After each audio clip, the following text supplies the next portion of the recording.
অষ্টম শ্রেণীর ছেলেমেয়েরা দেখো, আজকে আমি তোমাদের জিওগ্রাফি ক্লাসের ফার্স্ট ইউনিট টেস্টের জন্য সাজেশন দেবো। যেহেতু তোমাদের 1 তারিখ বা 2 তারিখ থেকে পশ্চিমবঙ্গের প্রায় সমস্ত স্কুলের পরীক্ষা শুরু হয়ে যাবে, তো তোমাদের ভূগোলের আমি 2, 3 এবং 5 নম্বরের প্রত্যেকটা অধ্যায় ধরে ধরে কোশ্চেনগুলোর আমি সাজেশন করে দিয়েছি। দেখো, প্রথম অধ্যায় হচ্ছে অস্থির পৃথিবী। প্রথম যেটা কোশ্চেন করবে, অভিসারী পাতসীমানাকে বিনাশকারী পাতসীমানা বলা হয় কেন? এটা 3 নম্বরের জন্য। 2 নম্বর কোশ্চেন দেখো, অভিসারী পাতসীমানায় পাতের সঞ্চালনের প্রভাবে কী ঘটনা ঘটে? এটা 3 নম্বরের কোশ্চেন। তারপরে যে কোশ্চেনটা তোমরা রেডি করবে, অপসারী পাতসীমাকে গঠনকারী পাতসীমানা বলা হয় কেন? 3 নম্বরের জন্য মোস্ট ইম্পর্ট্যান্ট কোশ্চেন। লাভা ও ম্যাগমার মধ্যে পার্থক্য লেখো, 2 নম্বরের জন্য। ভূমিকম্পের ছায়া অঞ্চল বলতে কি বোঝো? এ হচ্ছে তোমাদের অস্তিত্ব পৃথিবী থেকে। এবার আমরা দেখব পৃথিবীর অন্দরমহল থেকে। পৃথিবীর অন্দরমহল থেকে যে কোশ্চেনগুলো তোমরা করবে, বিযুক্তি বলতে কি বোঝো? উদাহরণ দাও।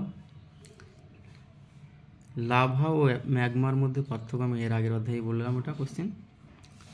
বিভিন্ন স্তর ও বিযুক্তি রেখা সহ পৃথিবীর অভ্যন্তরের চিত্র অঙ্কন করো, এটা 5 নম্বরের জন্য কোশ্চেন। তারপরে যে কোশ্চেনটা করবে, মোস্ট ইম্পর্টেন্ট কোশ্চেন, অ্যাস্থেনোস্ফিয়ারের অপর নাম কি? ক্রোফেসিমা ও নিফেসিমা কি? সিয়াল ও সীমার মধ্যে 3টি পার্থক্য লেখো। তারপরে যে কোশ্চেনটা করবে, ভূতাপ শক্তি কি অথবা ভূতাপ কি? এ হচ্ছে পৃথিবীর অন্দরমহল থেকে। তারপরে যে কোশ্চেন অধ্যায় চলে গেলাম আমরা, শিলা থেকে যে কোশ্চেনগুলো তোমরা করবে, উৎপত্তি অনুসারে আগ্নেয় শিলার শ্রেণীবিভাগ করে বিবরণ দাও চিত্রসহ, 5 নম্বরের জন্য এটা। তারপরে দেখো, গঠন অনুসারে আগ্নেয় শিলার শ্রেণীবিভাগ করো। দেখো, এটা গঠন বা উৎপত্তি যাই বলুক না কেন, একটাই অ্যান্সার, একটা বড় কোশ্চেনের মধ্যে তোমরা পেয়ে যাবে, ঠিক আছে। পাললিক শিলা ও রূপান্তরিত শিলার মধ্যে পার্থক্য লেখো। পাললিক শিলার শ্রেণীবিভাগগুলির পরিচয় দাও। পাললিক শিলার বৈশিষ্ট্য আলোচনা করো। তারপরে যে কোশ্চেনটা করবে, জীবাশ্ম কাকে বলে? তারপরে হচ্ছে শিলাচক্র কাকে বলে, চিত্রসহ, কিন্তু 5 নম্বরের জন্য চলে আসে। শিলাচক্র কাকে বলে, চিত্রসহ আলোচনা করো।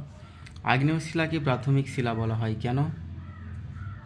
স্লিট কি? এ হচ্ছে তোমাদের শিলা থেকে। এরপর আমরা দেখব ভারতের প্রতিবেশী দেশসমূহ।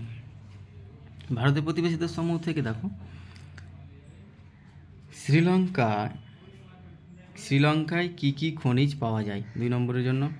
তারপরে কোশ্চেন, প্রতিবেশী দেশের সঙ্গে আমাদের দেশ ভারতের সুসম্পর্ক বজায় রাখার 2টি কারণ লেখো, 2 নম্বরের জন্য। তারপরে মায়ানমারকে প্যাগোডার দেশ বলা হয় কেন? তারপরে কোশ্চেন হচ্ছে, ভারতের এমন 2টি রাজ্যের নাম করো যা 3টি প্রতিবেশী দেশের সীমান্তকে স্পর্শ করে আছে।